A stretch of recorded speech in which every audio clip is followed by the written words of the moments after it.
ಎಲ್ಲರಿಗೂ ನಮಸ್ಕಾರ. ಸವಿರುಚಿಗೆ ಸ್ವಾಗತ. ನಾನಿವತ್ತು ದಂಟು ಸೊಪ್ಪಿನಿಂದ ಪಲ್ಯ ಮಾಡ್ತಾಯಿದ್ದೀನಿ. ಈ ಪಲ್ಯವನ್ನು ನಾನು ಕೇರಳ ಸ್ಟೈಲಲ್ಲಿ ಮಾಡ್ತಾ ಇರೋದು. ತುಂಬಾ ಚೆನ್ನಾಗಿರುತ್ತೆ, ಈಸಿ ಕೂಡ ಮಾಡೋದು. ಬನ್ನಿ ಈ ಒಂದು ರೆಸಿಪಿನ ಯಾವ ಥರ ಮಾಡೋದು ಅಂತ ನೋಡೋಣ.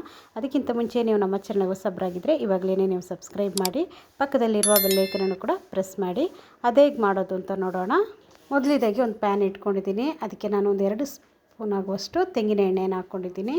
ತೆಂಗಿನ ಎಣ್ಣೆ ಚೆನ್ನಾಗಿ ಬಿಸಿ ಆದಮೇಲೆ ಇದಕ್ಕೆ ನಾನು ಸಾಸಿವೆನ ಹಾಕ್ಕೊಂಡಿದ್ದೀನಿ. ಸಾಸಿವೆ ಚೆನ್ನಾಗಿ ಸಿಡಿದ ಮೇಲೆ ಇದ್ರ ಜೊತೆಗೇ ನಾನು ಒಂದು ಅರ್ಧ ಸ್ಪೂನ್ ಆಗುವಷ್ಟು ಜೀರಿಗೆಯನ್ನು ಹಾಕ್ಕೊಂಡಿದ್ದೀನಿ. ಒಣಮೆಣಸಿನ್ಕಾಯನ್ನು ಹಾಕ್ಕೊಂಡಿದ್ದೀನಿ. ನಿಮಗೆ ಇಲ್ಲಿ ಒಣಮೆಣಸಿನ್ಕಾಯಿ ಬೇಡ ಅಂದರೆ ಹಸಿಮೆಣಸಿನ್ಕಾಯನ್ನು ಕೂಡ ನೀವು ಇಲ್ಲಿ ಸೇರಿಸ್ಕೊಳ್ಬೋದು. ಇದು ಸ್ವಲ್ಪ ಕಲರ್ ಚೇಂಜ್ ಆದಮೇಲೆ ಇದಕ್ಕೆ ನಾನು 2 ದಪ್ಪದಾದಂಥ ಈರುಳ್ಳಿಯನ್ನು ಚಿಕ್ಕ ಚಿಕ್ಕದಾಗಿ ಕಟ್ ಮಾಡಿ ಅದನ್ನು ಕೂಡ ಇಲ್ಲಿ ನಾನು ಹಾಕ್ಕೊಳ್ತಾ ಇದ್ದೀನಿ. ಈರುಳ್ಳಿಯನ್ನು ಹಾಕ್ಕೊಂಡ್ಮೇಲೆ ಇದು ಸ್ವಲ್ಪ ಸಾಫ್ಟ್ ಆಗೋವರೆಗೂ ನಾವು ಇದನ್ನು ಫ್ರೈ ಮಾಡ್ಕೊಳ್ಬೇಕು. ನೋಡಿ, ಇವಾಗ ಇದನ್ನು ನಾನು ಚೆನ್ನಾಗಿ ಫ್ರೈ ಮಾಡ್ಕೊಳ್ತಾ ಇದ್ದೀನಿ. ಇದ್ರ ಜೊತೆಗೇ ಒಂದು ಹಿಡಿಯಾಗುವಷ್ಟು ಕರಿಬೇವಿನ ಸೊಪ್ಪನ್ನು ಕೂಡ ನಾನಿಲ್ಲಿ ಹಾಕ್ಕೊಳ್ತಾ ಇದ್ದೀನಿ. ಚಿಕ್ಕ ಚಿಕ್ಕದಾಗಿ ಕಟ್ ಮಾಡಿ ಆದ್ರೂ ಹಾಕ್ಕೊಳ್ಬೋದು. ನಾನು ಕೈಯಲ್ಲೇ ಇದನ್ನು ಈ ಥರ ಮಾಡಿ ಹಾಕ್ಕೊಳ್ತಾ ಇದ್ದೀನಿ. ಕರಿಬೇವಿನ ಸೊಪ್ಪು ಹಾಕೋದ್ರಿಂದ ಪರಿಮಳ ಕೂಡ ತುಂಬಾ ಚೆನ್ನಾಗಿರುತ್ತೆ. ಮತ್ತು ನಾವು ಈ ಸೊಪ್ಪಿನ ಜೊತೆಗೆ ಕರಿಬೇವಿನ ಸೊಪ್ಪನ್ನು ತಿನ್ನೋದ್ರಿಂದ ನಮಗೂ ಹೆಲ್ತ್ಗೂ ಕೂಡ ತುಂಬಾ ಒಳ್ಳೆಯದಾಗುತ್ತೆ. ಈ ಒಂದು ಕರಿಬೇವಿನ ಸೊಪ್ಪಿನಿಂದ ಕಣ್ಣಿಗೂ ಒಳ್ಳೆಯದು, ಕೂದಲಿಗೂ ಒಳ್ಳೆಯದು ಈ ಒಂದು ಕರಿಬೇವಿನ ಸೊಪ್ಪು. ಅದರಿಂದ ನಾನಿಲ್ಲಿ ಒಂದು ಹಿಡಿಯಾಗುವಷ್ಟು ಕರಿಬೇವಿನ ಸೊಪ್ಪನ್ನು ಕೂಡ ಇಲ್ಲಿ ಸೇರಿಸ್ಕೊಳ್ತಾ ಇದ್ದೀನಿ. ಸೇರಿಸ್ಕೊಂಡು ಇದ್ರ ಜೊತೆಗೇ ಸ್ವಲ್ಪ ಉಪ್ಪನ್ನು ಕೂಡ ಸೇರಿಸ್ಕೊಳ್ಳೋಣ. ಉಪ್ಪನ್ನು ಹಾಕ್ಕೊಂಡು ಚೆನ್ನಾಗಿ ಒಮ್ಮೆ ಫ್ರೈ ಮಾಡ್ಕೊಳ್ಬೇಕು. ಉಪ್ಪನ್ನು ನಾವು ಈರುಳ್ಳಿ ಜೊತೆಗೇ ಹಾಕೋದ್ರಿಂದ ಈರುಳ್ಳಿ ಕೂಡ ಬೇಗನೆ ಫ್ರೈ ಆಗುತ್ತೆ. ಅದಕ್ಕೋಸ್ಕರ ನಾನಿಲ್ಲಿ ಉಪ್ಪನ್ನು ಇಲ್ಲಿ ಸೇರಿಸ್ಕೊಳ್ತಾ ಇದ್ದೀನಿ.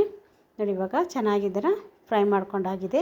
ಇಲ್ಲಿ ನಾನು ದಂಟು ಸೊಪ್ಪನ್ನು ಚೆನ್ನಾಗಿ ಕ್ಲೀನ್ ಮಾಡಿ ಚಿಕ್ಕದಾಗಿ ಕಟ್ ಮಾಡ್ಕೊಂಡಿದ್ದೀನಿ. ಕಟ್ ಮಾಡಿ ತೊಳೆದು ಅದನ್ನು ನಾನಿಲ್ಲಿ ಸೇರಿಸ್ಕೊಳ್ತಾ ಇದ್ದೀನಿ.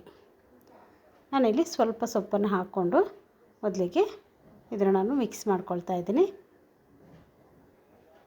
ನೋಡಿ, ಈಗ ಚೆನ್ನಾಗಿ ಇದನ್ನು ಮಿಕ್ಸ್ ಮಾಡ್ಕೊಳ್ಳೋಣ ಈ ಒಗ್ಗರಣೆಯಲ್ಲಿ. ಒಮ್ಮೆ ಇದನ್ನು ಮಿಕ್ಸ್ ಮಾಡಿಕೊಂಡು ಸ್ವಲ್ಪ ಸೊಪ್ಪನ್ನು ನಂತರ ನಾವು ಉಳಿದಿರುವಂಥ ಎಲ್ಲ ಸೊಪ್ಪನ್ನು ಹಾಕ್ಕೊಳ್ಳೋಣ. ಯಾಕಂದರೆ ಮಿಕ್ಸ್ ಮಾಡಲಿಕ್ಕೆ ಕಷ್ಟ ಆಗಬಾರ್ದಲ್ಲ, ಅದಕ್ಕೋಸ್ಕರ ಸ್ವಲ್ಪನೇ ನಾನಿಲ್ಲಿ ಹಾಕ್ಕೊಂಡು ಮಿಕ್ಸ್ ಮಾಡ್ಕೊಂಡು ನಂತರ ಉಳಿದಿರುವಂಥ ಎಲ್ಲ ಸೊಪ್ಪನ್ನು ಹಾಕ್ಕೊಳ್ತಾ ಇದ್ದೀನಿ ನಾನು. ಇವಾಗ ಎಲ್ಲ ಸೊಪ್ಪನ್ನು ಹಾಕ್ಕೊಂಡು ಇದ್ರ ನೀರೆಲ್ಲ ಚೆನ್ನಾಗಿ ಬಿಟ್ಕೊಳ್ತಾ ಇದ್ದೀನಿ. ನೋಡಿ, ಈ ದಂಟು ಸೊಪ್ಪಲ್ಲಿ ತುಂಬಾ ನೀರಿನ ಅಂಶ ಇರುತ್ತೆ. ಅದರಿಂದ ನೀವಿಲ್ಲಿ ಸೊಪ್ಪಿಗೆ ನೀರನ್ನು ಹಾಕ್ಕೊಳ್ಬೇಡಿ. ನೋಡಿ, ಎಷ್ಟೊಂದು ನೀರು ಬಂದಿದೆ. ನೋಡಿ, ಇದು ಉರಿಯನ್ನು ನೀವು ಸ್ವಲ್ಪ ದೊಡ್ಡದಾಗಿ ಇಟ್ಕೊಂಡು ಇದನ್ನು ಪೂರ್ತಿಯಾಗಿ ನೀವು ಡ್ರೈ ಮಾಡ್ಕೊಳ್ಬೇಕು. ಉರಿಯನ್ನು ನೀವು ಕಡಿಮೆ ಇಟ್ಟು ಇದನ್ನು ನೀವು ಡ್ರೈ ಮಾಡ್ತೀನಿ ಅಂದರೆ ಸೊಪ್ಪೆಲ್ಲ ತುಂಬಾ ಮೆತ್ತಗಾಗ್ಬಿಡುತ್ತೆ. ಅದಕ್ಕೋಸ್ಕರ ಉರಿಯನ್ನು ದೊಡ್ಡದಾಗಿ ಇಟ್ಕೊಂಡು ನೀವು ಇದನ್ನು ಚೆನ್ನಾಗಿ ಬೇಯಿಸ್ಕೊಳ್ಬೇಕು. ನೀರು ಬೇಗನೆ ಆವಾಗ ಡ್ರೈ ಆಗುತ್ತೆ. ನೀರು ಪೂರ್ತಿಯಾಗಿ ಡ್ರೈ ಆದಮೇಲೆ ನಾನಿಲ್ಲಿ 1 ಗಡ್ಡೆ ಬೆಳ್ಳುಳ್ಳಿಯನ್ನು ಸಿಪ್ಪೆ ತೆಗೆದು ಅದನ್ನು ಜಜ್ಜಿ ಹಾಕ್ಕೊಳ್ತಾ ಇದ್ದೀನಿ. ನಾನಿಲ್ಲಿ 1 ಕಪ್ಪು ಆಗುವಷ್ಟು ಹಸಿ ತೆಂಗಿನ ತುರಿಯನ್ನು ಹಾಕ್ಕೊಳ್ತಾ ಇದ್ದೀನಿ. ನೀವು ಇಲ್ಲಿ ತೆಂಗಿನ ತುರಿಯನ್ನು ಎಷ್ಟು ಹಾಕ್ಕೊಳ್ತೀರಾ ಅಷ್ಟು ಟೇಸ್ಟಾಗಿರುತ್ತೆ ಈ ಒಂದು ಪಲ್ಯ. ಅದಕ್ಕೆ ಮೇಯ್ನಾಗಿ ನಾವು ತೆಂಗಿನ ತುರಿಯನ್ನೇ ಜಾಸ್ತಿ ಹಾಕ್ಕೊಳ್ಬೇಕು. ಆವಾಗಲೇ ಇದು ಒಂದು ಸೊಪ್ಪದೊಂದು ಒಳ್ಳೆ ಟೇಸ್ಟ್ ಸಿಗುತ್ತೆ. ಸೊಪ್ಪನ್ನು ಹಾಕ್ಕೊಂಡು ನೀರು ಪೂರ್ತಿಯಾಗಿ ಡ್ರೈ ಆದಮೇಲೆ ಇದೆರಡನ್ನು ನೀವು ಹಾಕ್ಕೊಳ್ಬೇಕು. ಹಾಕ್ಕೊಂಡ್ಮೇಲೆ ಒಮ್ಮೆ ಇದನ್ನು ಚೆನ್ನಾಗಿ ಮಿಕ್ಸ್ ಮಾಡ್ಕೊಳ್ಳೋಣ. ಈ ಬೆಳ್ಳುಳ್ಳಿದು ಫ್ಲೇವರು ಮತ್ತು ಈ ತೆಂಗಿನಕಾಯಿನೂ ತುಂಬಾ ಚೆನ್ನಾಗಿರುತ್ತೆ. ನೀವು ಕೂಡ ಇದೇ ಥರ ಟ್ರೈ ಮಾಡಿ, ತುಂಬಾ ರುಚಿಯಾಗಿರುತ್ತೆ. ಚೆನ್ನಾಗಿ ಇದನ್ನು ಫ್ರೈ ಮಾಡ್ಕೊಳ್ಬೇಕು.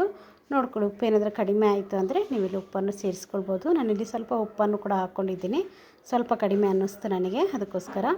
ಇವಾಗ ಇದನ್ನು ಚೆನ್ನಾಗಿ ಒಮ್ಮೆ ಮಿಕ್ಸ್ ಮಾಡ್ಕೊಳ್ಳೋಣ. ತುಂಬಾ ರುಚಿಯಾಗಿರುವಂಥ ದಂಟು ಸೊಪ್ಪಿನ ಪಲ್ಯ ಇಲ್ಲಿ ರೆಡಿಯಾಗಿದೆ. ನೋಡಿ, ನೀವು ಅನ್ನಕ್ಕಾದರೂ ತಿನ್ಬೋದು, ಇಲ್ಲಾಂದರೆ ಅಕ್ಕಿ ರೊಟ್ಟಿ ಜೊತೆ ಅಂತೂ ತಿನ್ನಿ, ಸೂಪರಾಗಿರುತ್ತೆ. ಈ ವಿಡಿಯೋ ನಿಮಗೆ ಇಷ್ಟ ಆಯಿತು ಅಂದರೆ ಲೈಕ್ ಮಾಡಿ, ಶೇರ್ ಮಾಡಿ, ಸಬ್ಸ್ಕ್ರೈಬ್ ಮಾಡಿ. ವಿಡಿಯೋ ನೋಡಿದ್ದಕ್ಕಾಗಿ ಧನ್ಯವಾದಗಳು. ನಾನು ಸಬಿ.